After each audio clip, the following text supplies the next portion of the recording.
వైఎస్ఆర్సీపీ అధ్యక్షుడు వైఎస్ జగన్మోహన్ రెడ్డి భద్రత విషయంలో చంద్రబాబు ప్రభుత్వం పదే పదే నిర్లక్ష్యంగా వ్యవహరిస్తుంది.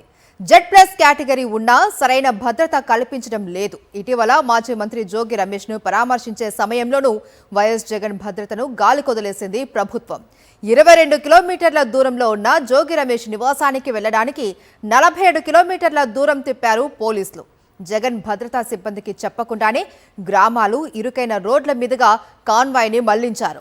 వైఎస్ జగన్ భద్రతపై చంద్రబాబు ప్రభుత్వ నిర్లక్ష్యంపై కేంద్ర హోంశాఖకు ఫిర్యాదు చేశారు ఎమ్మెల్సీ తలసిల రఘురాం. గతంలో జరిగిన భద్రతా లోపాలను కూడా వారి దృష్టికి తీసుకెళ్లారు. వైఎస్ఆర్సీపీ అధ్యక్షుడు వైఎస్ జగన్మోహన్ రెడ్డి భద్రత విషయంలో చంద్రబాబు ప్రభుత్వం పదే పదే నిర్లక్ష్యంగా వ్యవహరిస్తుంది.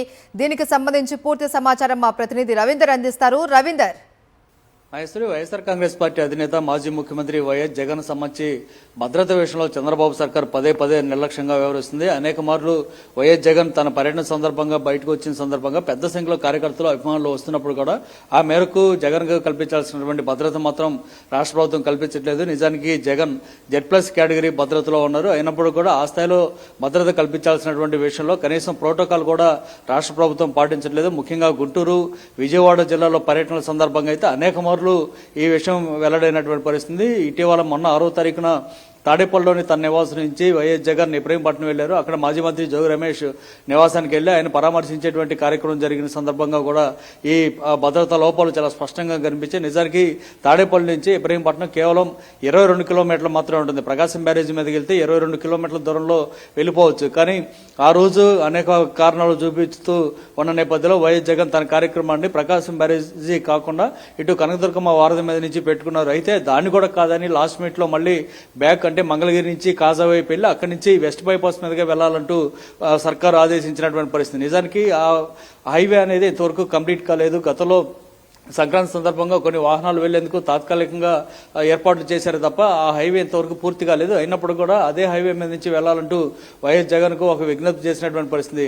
అప్పట్లో పోలీసులు చెప్పినటువంటి విజ్ఞప్తిని తీసుకున్న తర్వాత వైఎస్ జగన్ అదే మేరకు వెస్ట్ బైపాస్ మీదుగా ఇబ్రహీంపట్నం వెళ్లారు. అయితే భారీ సంఖ్యలో మనం చూస్తూనే ఉన్నాం. పెద్ద సంఖ్యలో కార్యకర్తలు కానీ ఇతర ప్రాంతాల నుంచి వచ్చే అభిమానులతోటి కిక్కిరిసిపోయేటువంటి పరిస్థితి ప్రతిసారి ఉంటుంది. కానీ అక్కడ అదే సమయంలో ఎవరు వారిలో అవాంఛనీయ శక్తులు ఉన్నారనేది తెలియనటువంటి పరిస్థితి. ఆ సందర్భంగా పెద్ద ఎత్తున పోలీసులు భద్రత కల్పించాలి.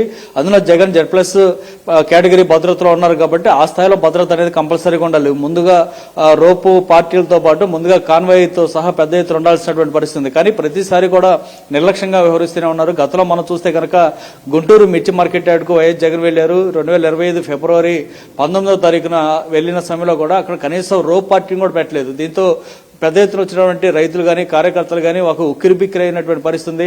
అక్కడ జనంలో నుంచి వైఎస్ జగన్ కాన్వాయ్ ముందుకు వెళ్ళడానికి కూడా ఇబ్బంది పడినటువంటి పరిస్థితి. ఆ సందర్భంగా లోకల్ గా ఉన్నటువంటి ఎమ్మెల్సీ లేలారెడ్డి తన మనుషులతోటి ఒక రోపాటి లాగా ఏర్పడటం ద్వారా అక్కడి నుంచి రూట్ ని క్లియర్ చేసుకుంటూ లోపలికి వెళ్లారంటేనే పోలీసులు ఎంత నిర్లక్ష్యంగా వ్యవహరిస్తున్నారో మనం అర్థం చేసుకోవచ్చు. లోపలికి వెళ్లిన తర్వాత కూడా మిర్చి మార్కెట్ యార్డ్ లో అత్యంత దారుణంగా కోరు వస్తున్నప్పుడు కూడా దగ్గుతూ అందరూ ఇబ్బంది పడుతున్నా కూడా పోలీసులు అక్కడి నుంచి పంపించేటువంటి ప్రయత్నం కూడా చేయబోయినప్పుడే ఎంత స్థాయిలో ప్రభుత్వం నిర్లక్ష్యంగా వ్యవహరిస్తుంది అర్థం చేసుకోవచ్చు. అట్లాగే ఇటీవల మళ్ళీ అదే సంవత్సరం ఏప్రిల్లో సత్యసాయి జిల్లాలో ఉన్నటువంటి రామగిరికి వైఎస్ జగన్ వెళ్లారు. అప్పుడైతే ఏకంగా హెలికాప్టర్ అక్కడ ల్యాండ్ అయ్యి కాకముందే పెద్ద సంఖ్యలో కార్యకర్తలు తోసుకుని వెళ్లారు. అక్కడ కనీసం భద్రతా చర్యలు కూడా తీసుకుపోకపోవటం వల్ల అప్పుడు హెలికాప్టర్ సంబంధించినటువంటి విండ్ షీల్డ్ కూడా దెబ్బతగినటువంటి పరిస్థితి. పైన హెలికాప్టర్ సంబంధించినటువంటి రెక్కలు ఇంకా తిరుగుతూనే ఉన్నాయి. కానీ కార్యకర్తలు పెద్ద ఎత్తున హెలికాప్టర్ దాకా వచ్చారంటేనే నిజానికి అదృష్టం కొద్దీ ఆ రోజు ఏం సంఘటన జరగలేదు. కానీ ఏదైనా ప్రమాదం జరిగితే పరిస్థితి ఏంటనేది ఊహిస్తేనే ఆందోళన కలిగేటువంటి పరిస్థితి. కానీ ఆ రోజు కూడా పోలీసులు అత్యంత నిర్లక్ష్యంగా వ్యవహరించడమే కాకుండా ఏకంగా ఆ చేపలకు సంబంధించినటువంటి పైలట్ల మీద కూడా కేసులు పెట్టారు. లోకల్ గా ఉన్నటువంటి వైఎస్ఆర్ కాంగ్రెస్ పార్టీ నేతల మీద కూడా కేసులు పెట్టి వేధించారు.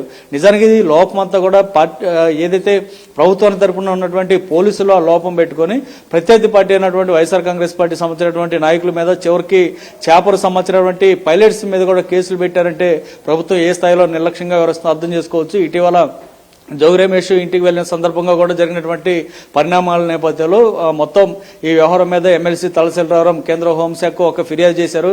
వెంటనే ఈ జగన్ భద్రతకు సంబంధించి దాని మీద సమీక్ష నిర్వహించాలి, అట్లాగే లోటుపాట్లు సంబంధించినటువంటి విషయాల్లో కూడా ఒక నిర్ణయం తీసుకోవాలి. ఏదైతే తప్పుడు నిర్ణయాలు తీసుకున్నటువంటి రాష్ట్ర ప్రభుత్వ పెద్దలు ఉన్నారో వారి మీద కఠిన చర్యలు తీసుకోవాలని కూడా తలసిలరావు ఆ లేఖలో పేర్కొన్నారు. మహేశ్వరి.